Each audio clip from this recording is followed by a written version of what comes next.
Warhammer Creative Games Workshop praises Space Marine 2 for causing its biggest profit ever, but time will tell if this is temporary. They've had overall a 30% increase in annual profit. That is truly go woke, go broke territory. The company cites major game releases such as Warhammer 40k Space Marine 2, the best-selling 40k game ever, which, you know, it only had to outsell Dawn of War, so now Space Marine 2 is far more popular than Dawn of War ever was, which is quite surprising.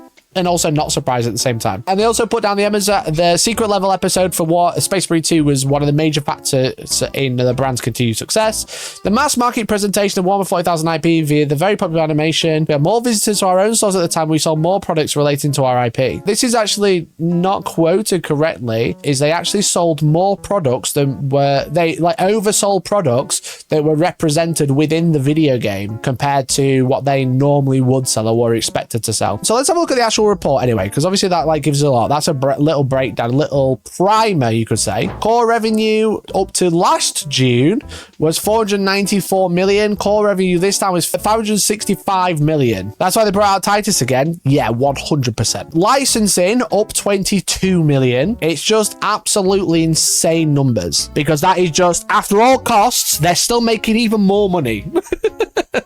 You know, what we make may not appeal to everyone, so to recruit, retain customers, we are absolutely focused on making our models the best in the world in order to continue that forever and to deliver a decent return to our owners. We sell our miniatures for a price that I believe represents the investment in their quality. So when you talk about price and everyone goes, well, it only costs 3 pence to make a Space Marine and they sell them for 35. That's the thing. They're selling the quality. That's a lot of the price comes into it. There's obviously loads of prices involved and loads of costs involved with the design of a single miniature. They definitely just openly say here, trying to deliver a decent return to the owners. So they sell them for a markup that represents the quality, which I do think a lot of Warhammer stuff, a lot of the time is fairly reasonably priced for the hours that you're going to personally put in. We sell our miniatures for a price that we believe represents the investment in their quality, but we also sell catachans. I mean, true. True. Because we're looking to grow our licensing income for an opportunity to use IP in other markets. This is the big one. Like I said, the licensing revenue's gone from 20 odd or 30 million to 50 million, you know? And that is free money. When it comes to like fucking the licensing and stuff and like the income from that is just free money, because essentially all they're doing is selling the license to make stuff that they weren't planning to make, like Space Marine 2, for example. You know what I mean? That's how much they make just from just owning Warhammer and reselling it to other people. You know what I mean? That's stuff like Space Marine 2, Joy Toy, the fucking socks, the jumpers, the bangerangs. So you're saying they should just let that guy make bootleg helmets? No, that's why. The 20 million of their 70 million bonus this year is just down to selling off the name Warhammer and Space Marine to other things, you know? U2s, Space Marine 2, Joy Toy, all those things, McFarlane, the books that are Hatchet, etc. All those things are Warhammer related, but Games Workshop does nothing. All they do is say, give us money, you can sell this product. And they literally just get like free, essentially it's free money for them. They don't sell this product. They just sell the idea to someone else. They go, you got an idea to use Warhammer in your product? Okay, give us money and we'll take a cut of the revenue. Oh, there you go, licensing profit. 2 million it cost. So of the 52 million, they took home 50. Still pretty fucking good. Our key consumer facing brand is Warhammer. As you can see, their key consumer-facing brand isn't Games Workshop. And we spoke about this the other day. We spoke about this with the rebrand. So they've definitely just solidified that their key focus is to be a brand of Warhammer, not anything else. They don't want to be Games Workshop anymore. This was an interesting way to describe this, I thought. Licensing. We grant licenses to a number of carefully chosen partners.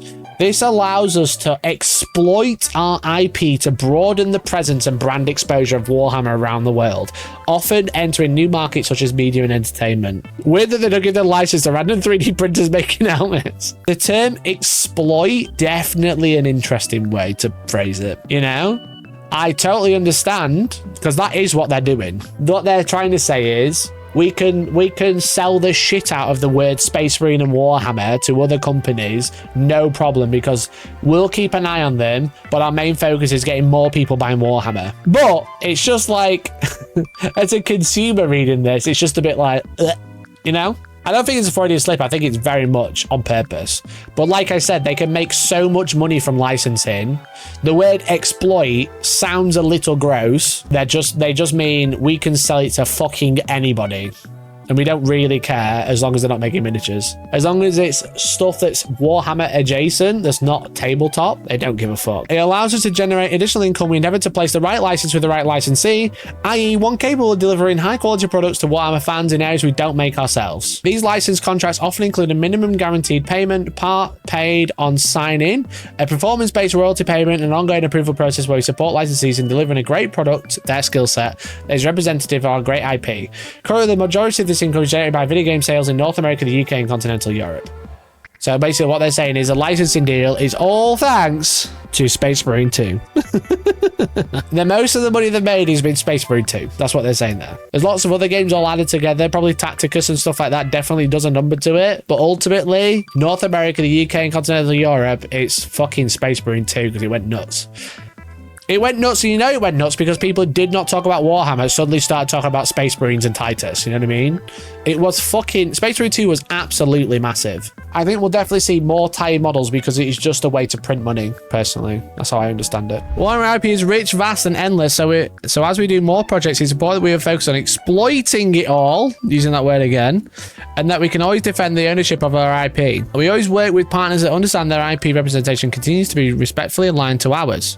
We do understand that we are not funding these projects, nor do we own them, so this relationship is built on trust. And this relationship is built on us getting free money for doing nothing. We just sell the name and it's all good. Our strategy is to exploit the value of our IP beyond our core tabletop business in multiple categories and markets globally. We intend to ensure Warhammer's place as one of the top fantasy IPs globally. The main areas of focus are media. On 10th of December 2024, we announced the conclusions of our negotiations with Amazon for the adaptation of Games Workshop's Warhammer 40,000 universe into films and television series, together with associated merchandising rights. The project continues in line with our contractual agreement with Amazon. This same contract prohibits us from sharing any specific details or commercial terms. We have great partners who continue to display their commitment to present Warhammer authentically and at the scope and scale befitting our fantastical setting. There's long-term partnership with Amazon and there won't be any significant news in the short term. These things take several years to bring it to market. So if anyone posts about Amazon fucking show one more time in the next 2 years, they are literally cringe. It's gonna be another year before they've even like decided what script is, you know what I mean? If not more. I love how earnestly they keep being, we're exploiting our IPs to make people who want to buy our sick miniatures. Yeah, literally. Which again, the word exploit is weird, but it's like, I understand what it means, you know what I mean? Sell off the IP in markets they're not using. Didn't they give all the approvals last year and sign the contract? Yeah, that's what it says there. They've concluded the negotiation to say it will happen. That doesn't mean that the show's done. It means they've agreed to do a show. If in 2028, I'd expect it to be announced, the name of it. It's a while away, definitely. Now Henry has a script. It's going to be Gulliman banging your brain. Nice. Okay. Okay. But yeah, if you see people making videos about how the Amazon shows failed, just remember this bit. Trying to rage, but I bet there's fucking videos out recently. If you put it in quotes, it doesn't count as lying, chat. It doesn't count as clickbait. It's quotes.